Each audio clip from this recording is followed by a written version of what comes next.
কিসের মাধ্যমে?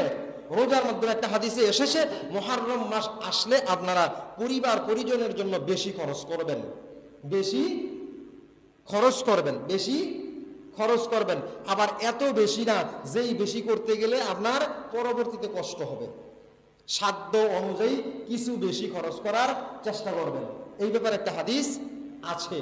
হ্যাঁ, তো আমরা এই রমজান মুহররম মাস থেকে আমরা শিক্ষা পাইলাম কি? রাসূলুল্লাহ, আবার বলছি, রাসূলুল্লাহ সাল্লাল্লাহু আলাইহি ওয়াসাল্লাম এই মাসের রোজাকে খুব গুরুত্ব দিতেন। মুহররম মাসের রোজাকে, যখন রমজান মাসের রোজা নাজিল হয় রাসূলের উপরে, রমজান মাসের রোজা আসে, ফরজ হয়, তখন এই গুরুত্বটা একটু কমে গেছে। অর্থাৎ রমজান মাসের রোজা এটার তুলনায় বেশি গুরুত্ব হয়ে গেছে। ওটা ফরজ, ওটা কি ফরজ। ওই রমজান মাসের রোজাটা বেশি গুরুত্ব হয়ে গেছে, এইটা একটু কমে গেছে। তার মানে এই নয় যে এটা বাদ হয়ে গেছে, বাদ নয়, এটা নফল রোজা হিসাবে রাখতে রাসূলুল্লাহ এবং তার সাহাবীরা এই রোজাকে নফল হিসাবে রাখতেন। এবং রাসূল বলেছেন এই একদিন আশুরার দিনের রোজায় বিগত 1 বছরের গুনাহ আল্লাহ মাফ করে দেবেন। কোন দিন?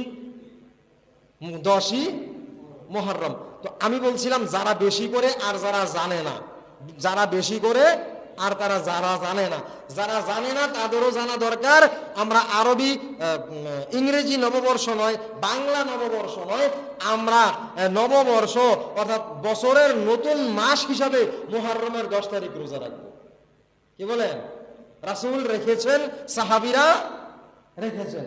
আমরা আনন্দ উৎসব গান এটা সেটা নয়, আমরা কি করব? ইবাদত দিয়ে। আমি অনেকবার বলেছি যত ইবাদত মুসলমানের, যত আনন্দ মুসলমানের, যত উৎসব মুসলমানের, সব হয় ইবাদতের মাধ্যমে। কিসের মাধ্যমে? ইবাদতের মাধ্যমে। নাচ গান ফুর্তির মাধ্যমে যেই আনন্দ করা হয়, এই আনন্দ আল্লাহ তাআলার পছন্দনীয় না। আল্লাহ তাআলার এবং রাসূলের দেখানো পথে একমাত্র মুসলমানের আনন্দ হবে ইবাদত দিয়ে। আমরা ঈদ করি কিসের মাধ্যমে? ইবাদতের মাধ্যমে। কিসের মাধ্যমে? ইবাদতের মাধ্যমে। কুরবানির ঈদ, কুরবানি ইবাদত, এটার মাধ্যমে ঈদ। রোজার ঈদ, রোজা ইবাদত, এটার মাধ্যমে, এটার পরে ঈদ। কি বলেন? ঈদ মানে আনন্দ। আনন্দ মুসলমানের হয় কিসের পরে? ইবাদতের পরে। জি, ইবাদতের মধ্য দিয়ে। এইটা দেখাইছেন রাসূল এবং আল্লাহ তাআলা এই হুকুম করেছেন। তো সেহেতু আমরা ইবাদত ছাড়া কোনো আনন্দ, কোনো ফুর্তি, কোনো কিছু করব না।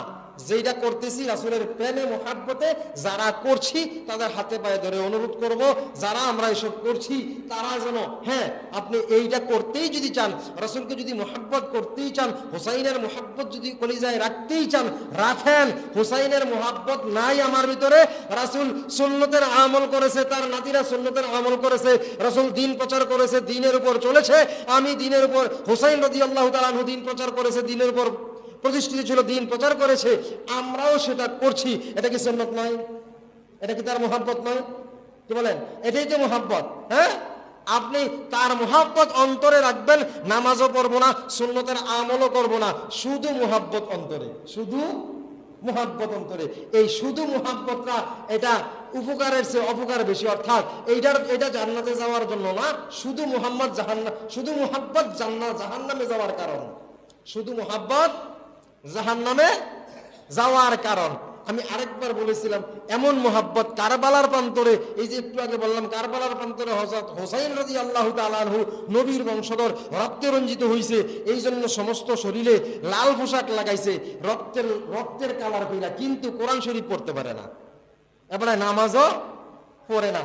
আরেকবার বলছিলাম, আরেকজনে পানি লয় না, প্রস্রাব করে পানি লয় না, জিজ্ঞাসা করা হইলো যে তুমি পানি লও না কেন? বলে কারবালার প্রান্তরে নবীর বংশ ধ্বংস হইছে, এই পানি কইরা, এই পানি অপবিত্র জায়গায় আমি লাগামু না। হ্যাঁ, এইটা কি? এই মুহাব্বত কি জাহান্নামের? আমি যে বললাম মুহাব্বত জাহান্নামের কারণ, মুহাব্বত জাহান্নামের কারণ। আপনি এত মুহাব্বত করলেন, নবীর বংশ পানি করে ধ্বংস হয়েছে, পানি খাইতে পায় নাই, এই পানি বস্ত্রাবের জায়গায়, পায়খানার জায়গায় লাগাবো কেমনে? কি মুহাব্বত? আপনার কাছে মনে হবে ও বুজুর্গি দো, কত বড় বুজুর্গ। এই ধরনের বুজুর্গরা কিন্তু বাঙালিরা বুজুর্গ মনে করে। হ্যাঁ, খাইছে রে, জীবনে যখন পোশাক পরছে না, এই বেড়াই জানি কত বড় বুজুর্গ। হ্যাঁ, এইটাই ভুল ধারণা। এটাই কি?